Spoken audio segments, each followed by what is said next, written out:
Hi friends, ఇప్పుడు మనం ఒక టమాటా రైస్ చేసుకుందాము. ఒక డేక్సా పెట్టండి. దాంట్లో సాయి జీరా చెక్క లవంగాలు అవన్నీ వేసినాక పచ్చిమిర్చిలు వేయాలి.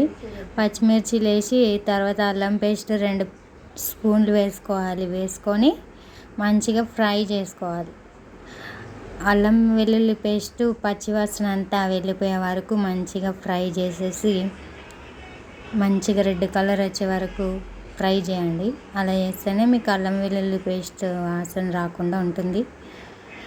అట్లా ఫ్రై చేసి దాంట్లో ఏం చేయాలంటే ముందుగానే మనం టమాటా పుదీనా పేస్ట్ చేసుకున్న పేస్ట్ మిక్సీలో వేసుకొని పేస్ట్ చేసుకొని అది వేయాలి దాంట్లో.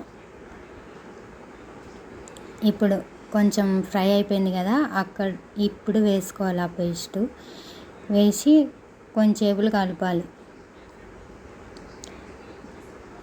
ఆ టమాటా మొత్తం మంచిగా ఫ్రై అయిపోవాలి. ఆయిల్ పైకి రావాలి, పైకి తేలుతూ ఉండాలి. అప్పటి వరకు ఫ్రై చేయాలి. టమాటాని పచ్చి వాసన అంతా వెళ్ళిపోవాలి. అలా ఫ్రై చేసినాక మంచిగా కలిపి ఒక 2 స్పూన్లు కారం వేసుకోండి.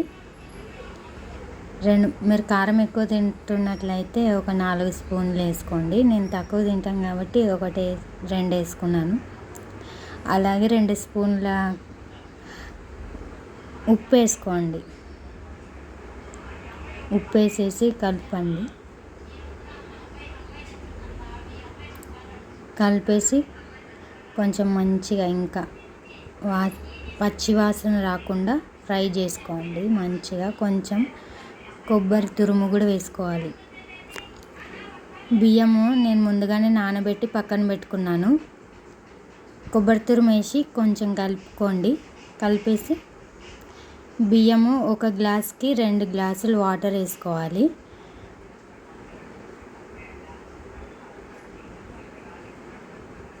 రెండు గ్లాసులు వాటర్ వేసుకున్నాక మంచిగా కలుపుకోవాలి.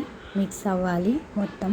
వాటర్ ఇలా బాయిల్ అయ్యేటప్పుడు బియ్యం, మనం నానబెట్టుకున్న బియ్యం ఉంటాయి కదా, అవి వేసుకోవాలి. ఈ స్టేజ్లో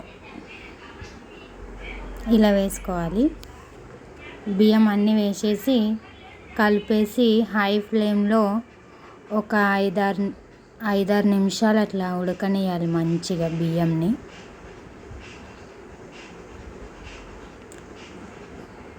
కలిపేసి మంచిగా మూత పెట్టండి.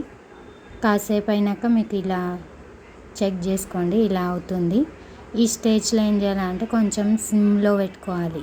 స్టవ్ సిమ్లో పెట్టి ఒక 10 మినిట్స్ అట్లా వదిలేయండి. వదిలేస్తే మీకు వేడివేడిగా టమాటా రైస్ అనేది తయారైపోతుంది. ఈ విధంగా చూడండి ఎంత మంచిగా అయిందో. అప్పుడు మనం వేడివేడిగా ప్లేట్లో వేసుకొని తింటే వావ్ అంటారు. సూపర్ ఉంటుంది. సబ్స్క్రైబ్ చేసుకోండి, షేర్ చేయండి, లైక్ చేయండి.